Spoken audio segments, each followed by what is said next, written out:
చేశారు. చైతన్యపురి, కొత్తపేట, ఆర్కేపురం బీఆర్ఎస్ నేతలను పోలీసులు ముందస్తు అరెస్టు చేసి స్టేషన్కు తరలించారు. ఇక అరెస్ట్ అయిన వారిలో చైతన్యపురి మాజీ కార్పొరేటర్ జిన్నారం విఠల్ రెడ్డి, డివిజన్ అధ్యక్షులు తోట మహేష్ యాదవ్, సీనియర్ నాయకులు చంద్రశేఖర్ రెడ్డి, కంచర్ల శేఖర్, ఉదయ్, జహీర్ తదితరులు ఉన్నారు. ఇక ఈ సందర్భంగా బీఆర్ఎస్ నేతలు మాట్లాడుతూ కాంగ్రెస్ 9 నెలల నియంతృ పాలనకు ఈ అరెస్టు నిదర్శనమన్నారు. అరకిపూడి గాంధీ వ్యాఖ్యలు దురదృష్టమని అన్నారు.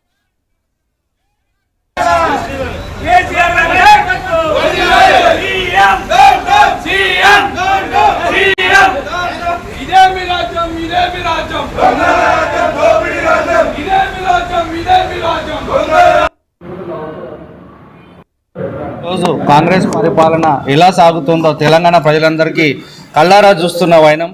ఈరోజు ప్రజాస్వామ్యం కోణి జరిగిందని మేము భావిస్తున్నాము. నిన్న హరీష్ రావు గారు అక్రమ అరెస్టుకు నిరసనగా ఈరోజు వాళ్ళు ప్రతిపక్ష నాయకులు వేస్తున్న ప్రశ్నలకు సమాధానం ఇవ్వలేక ఈరోజు అక్రమ అరెస్టులు, బెదిరింపులకు, దాడులకు పాల్పడుతూ ఈరోజు నిన్న జరిగిన హరీష్ రావు గారికి అరెస్టుకు నిరసనగా ఈరోజు మేము చైతన్యపూర్ డివిజన్ మాజీ కార్పొరేటర్ విఠల్ రెడ్డి గారు, మా డివిజన్ అధ్యక్షుడు మహేష్, మాజీ అధ్యక్షుడు పవన్, సీనియర్ నాయకులు ఉదయ్, మన రమణారెడ్డి, శ్రీను వీళ్ళందరూ ఆధ్వర్యంలో మేమందరం కలిసి ఈరోజు నిరసన కార్యక్రమం తెలపడంతో చైతన్యపూర్ పిఎస్ వారు మమ్మల్ని అరెస్ట్ చేసి చైతన్యపూర్ పిఎస్ తీసుకురావడం జరిగింది.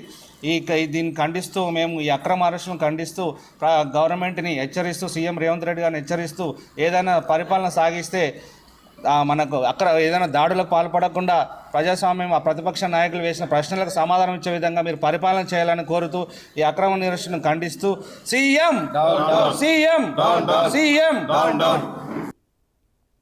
అంతా తెలంగాణ ప్రజలందరూ చూస్తున్నారు.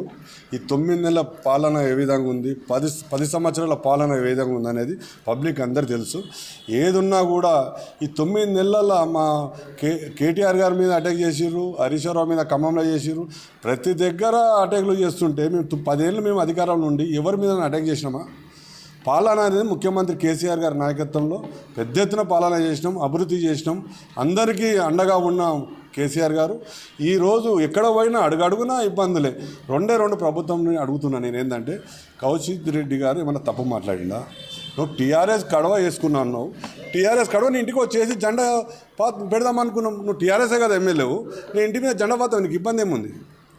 ఏమి ఇబ్బంది ఉంది అంటే అనగానే నేను కౌశిక్ రెడ్డి ఇంటికాడ పోలీసు వాళ్ళని పెట్టి రాకుండా చేస్తారు.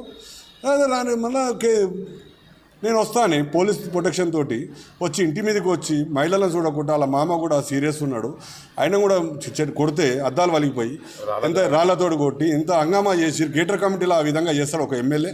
3 సార్లు ఎమ్మెల్యే అంటాడు. 3 సార్లు చేసిన ఎమ్మెల్యే న్యాయం ఉందా? అది చేసే పద్ధతి ఉంటుంది, చేసే మాట ఉంటుంది.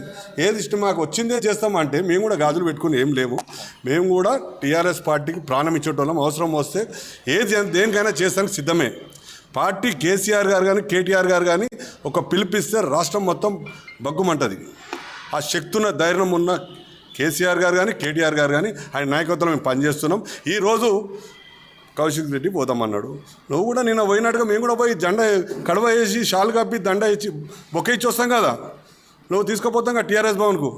ఆ నుంచి అక్కడ మాజీ ముఖ్యమంత్రి ఇంటికి తీసుకొస్తాం కదా. నువ్వు ఎందుకు పోలీసులను పెట్టుకున్నావు? 200 మంది పోలీసులు అవసరమా నీకు? నల్గొండ